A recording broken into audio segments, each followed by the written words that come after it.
la seule vraie puissance. Le seul vrai pouvoir, la seule vraie connexion que nous aurons jamais au pouvoir, c'est notre relation à la Terre-Mère. Nous ne devons plus nous perdre dans la confusion. Nous ne devons plus nous laisser berner par leurs illusions. Il n'y a pas de puissance militaire, il n'y a que du terrorisme militaire. Il n'y a pas de puissance économique. Il y a seulement une économie et un marché d'illusions, de leurres, dont nous sommes devenus des esclaves. C'est cela qu'il nous faut réapprendre à regarder. Ceux à qui vous déléguez le pouvoir n'ont que le pouvoir que vous leur portez, mais en réalité ils n'ont aucun véritable pouvoir dans leurs mains. Ce prétendu pouvoir n'est que de l'oppression. La puissance est en nous, car nous sommes une partie naturelle de la Terre. Nous sommes une extension de la Terre. Nous ne sommes pas séparés d'elle. Nous en faisons partie. La Terre est notre mère. La Terre est un esprit, et nous sommes un prolongement de cet esprit. Nous sommes esprit. Nous sommes le pouvoir. Ils peuvent nous faire croire que nous devons croire en eux, que nous devons assumer ces identités de consommateurs, ces identités politiques, ces identités religieuses, ces identités raciales. Ils veulent nous séparer de l'essence même de la vie. Ils veulent nous séparer de qui nous sommes. C'est un génocide perpétuel. Ils ont essayé de prendre et de supprimer notre identité naturelle, notre lien spirituel naturel avec la Terre, mais nous avons survécu. Nous avons toujours survécu. Comme les peuples autochtones de l'hémisphère occidental, nous avons appris à lutter et à vivre en raison de la lutte de notre vie. Nous avons appris à vivre avec l'harmonie et le respect, notre mère nature. Mais nous n'avons jamais oublié qui nous étions. Et nous sommes toujours présents. Quand je parcours l'Europe ou l'Amérique et que je vois la majeure partie de la population blanche, je me rends compte qu'ils ne se sentent pas opprimés. Ils se sentent impuissants. Quand je retourne au sein de mon peuple, je constate que nous ne nous sentons pas impuissants. Nous nous sentons opprimés. Nous ne voulons pas participer à ce commerce. Nous avons toujours refusé. Ainsi, par-delà le génocide physique qu'ils tentent d'infliger à nos vies, nous comprenons le génocide psychologique qu'ils ont déjà infligé à leur propre peuple. Nous comprenons le compromis qu'ils veulent que nous fassions pour notre survie, que nous soyons asservis à eux, que nous perdions comme eux notre véritable connexion au pouvoir, notre véritable connexion à la terre. Nous tous, Amérindiens, autochtones, peuple premier, allons avoir à agir en tant que passeurs et messagers. Nous allons devoir courir et agir comme autant d'enseignants. Nous allons avoir à parler à tous les gens qui daigneront écouter ce que nous pensons, ce que nous savons être juste, ces sens que nous avons préservés. Nous allons devoir trouver et inventer des façons de devenir une communication de nous-mêmes. Ils ont peur de nous. Nous devons toujours nous rappeler que chaque fois qu'ils ont créé un système, ce système s'est construit sur des mensonges et des trahisons. Tel est le propre de leur commerce, la manipulation. Leurs pouvoirs ne sont que des faiblesses. Nous devons persister dans notre lutte et rester engagés dans notre résistance, comme nous l'avons toujours fait. Peu importe combien de cellules de prison ils construisent et construiront, peu importe la corruption, le racisme, les mensonges et les coups qu'ils nous porteront, nous devons veiller par-dessus tout à ne jamais leur ressembler, à ne jamais devenir comme eux. Peu importe leur détournement de sens et leur inversion de la vie, peu importe leur nombre et peu importe leur position illusoire de respectabilité, c'est notre droiture et notre intégrité qui fera la différence. Nous prenons la décision. Nous sommes le pouvoir. Peu importe qu'ils nous exterminent, car à quoi bon vivre sur ce lieu sacré? À quoi bon être ici si nous ne pouvons pas vivre avec dignité et respect? Peu importe ce qu'ils font de nous, peu importe comment ils nous frapperont, chaque fois qu'ils le font, chaque fois qu'ils le feront, nous devons continuer. Mais nous ne devons jamais devenir comme eux. La seule chose qui m'a toujours tracassé au sujet des révolutions, c'est que chaque fois que j'ai rencontré des révolutionnaires, ils ont agi simplement par haine de l'oppresseur. Ce que nous devons faire, c'est agir par amour pour notre peuple, par amour pour notre terre-mère. Peu importe qu'ils n'éprouvent jamais d'amour pour eux-mêmes, pour la terre. Nous devons quant à nous toujours agir par amour pour le peuple et pour la terre. Nous ne devons jamais réagir comme ceux qui n'ont plus de sens. Quelles que soient les chaînes, l'esclavage et l'esclavage, nous devons évaluer nos valeurs, partager les connaissances, Nous devons nous débarrasser des concepts qui nous ont obligés à apprendre. Nous ne devons pas nous laisser entraîner dans leurs pièges. Quoi que nous fassions, nous devons le faire en tant que résistance.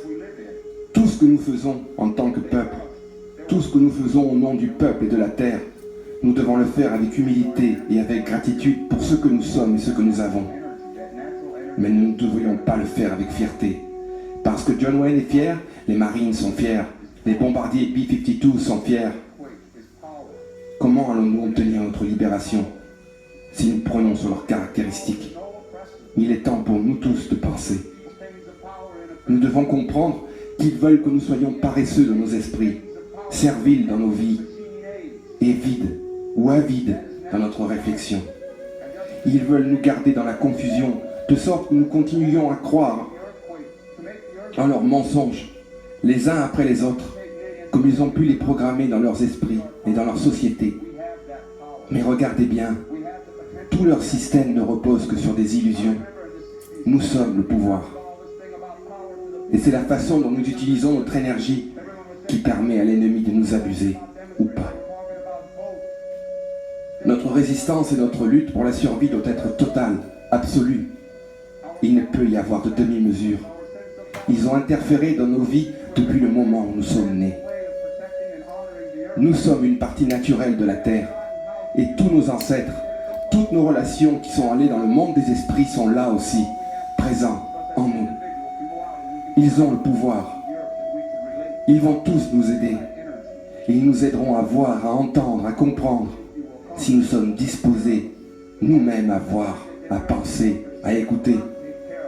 Nous ne sommes pas séparés d'eux, parce qu'il n'y a nul autre endroit où aller. Notre seul endroit, c'est la terre. Il s'agit de notre mère. Regardez, il n'y a pas d'espoir pour ce système politique et économique. La classe dirigeante, ces 1% qui contrôlent aujourd'hui l'ensemble de l'économie mondiale en exploitant le vivant, ne vont pas changer selon les règles politiques existantes. Ils vont continuer à nous mentir, à faire des promesses, et ils vont continuer à créer l'illusion de changement, tout en nous manipulant et en nous poussant les uns face aux autres. Nous devons comprendre notre rôle en tant que puissance naturelle. Nous devons comprendre que lorsque notre oppresseur nous traite de cette façon, nous sommes responsables. Nous lui permettons de le faire, tant que nous acceptons ses mensonges. Aussi longtemps que nous tolérerons ses mensonges, aussi longtemps nous tolérerons sa brutalité, aussi longtemps nous lui permettrons de nous manipuler, de nous maltraiter. Regardez bien, ils n'ont pas de vrai pouvoir. Ils utilisent la peur, l'illusion, l'oppression. Ils manipulent la vie et exploitent le vivant. Ils déforment et inversent les sens, dénaturent le vivant. Ils appellent cela être fort, être puissant. Mais ce n'est que faiblesse, bassesse et illusion. Ils ne peuvent pas arrêter le vent et ils ne peuvent pas arrêter la pluie. Ils ne peuvent pas arrêter les tremblements de terre, ni le volcan, ni la tornade. Nous devons être prêts dans notre vie pour faire face à la réalité. Ce n'est pas la révolution que nous recherchons, c'est la libération. Il y a eu beaucoup de révolutions sociales en Amérique et en Europe. Il y a eu de nombreuses organisations sociales. Il y a eu des mouvements des droits des femmes, il y a eu des mouvements de défense des droits égaux, il y a eu des mouvements syndicaux. Et regardez ce qui contrôle encore nos vies. Nous avons à faire face à cette réalité. Beaucoup sont passés avant, beaucoup ont parlé avant, beaucoup ont essayé avant, mais quelque part ils n'ont pas mis tout cela ensemble. La raison étant qu'ils ont toujours tenté de changer les conditions sociales, sans aborder la question de notre relation primordiale à la vie, à la terre, au vivant. Ce n'est pas la révolution que nous recherchons, c'est la libération. Nous voulons être libres d'un système de valeurs qui nous a été imposé. Nous ne voulons pas participer à ce système de valeurs. Nous ne voulons pas changer ce système de valeurs.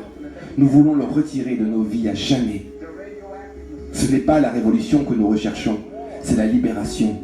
La libération, nous voulons être libres. Mais pour que nous soyons libres, nous devons assumer nos responsabilités en tant que puissance, en tant qu'individu, en tant qu'esprit, en tant que peuple. Nous devons aller au-delà de l'arrogance des droits de l'homme. Nous devons aller au-delà de l'ignorance des droits civils. Nous devons entrer dans la réalité des droits naturels, car l'ensemble du monde naturel a droit à l'existence. Nous sommes seulement une petite partie de celui-ci. Nous sommes un lien spirituel avec la terre. En tant qu'individus, nous avons le pouvoir.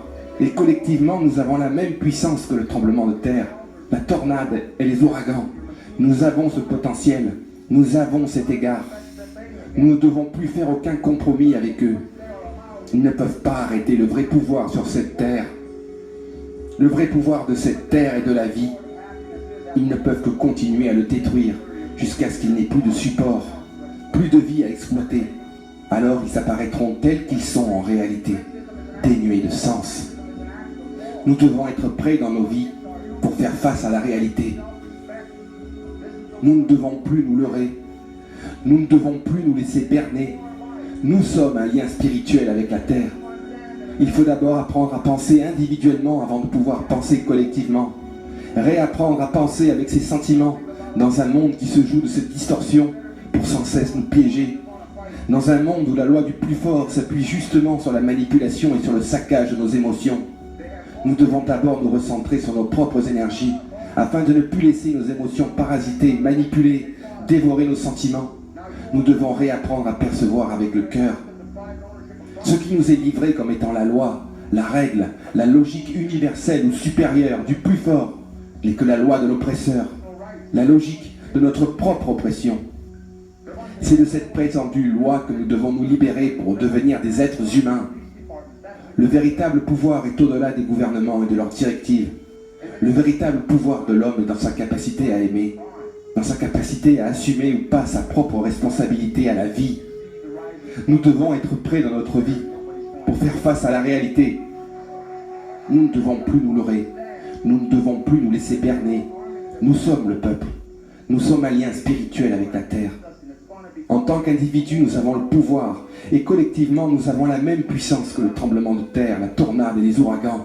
Nous avons ce potentiel. Nous avons cet égard. Nous sommes le pouvoir. Mais il faut plus que de bonnes intentions. Il nous faut prendre l'engagement. Cela signifie qu'à certains moments dans nos vies, nous allons devoir décider du mode de vie à suivre sur cette terre.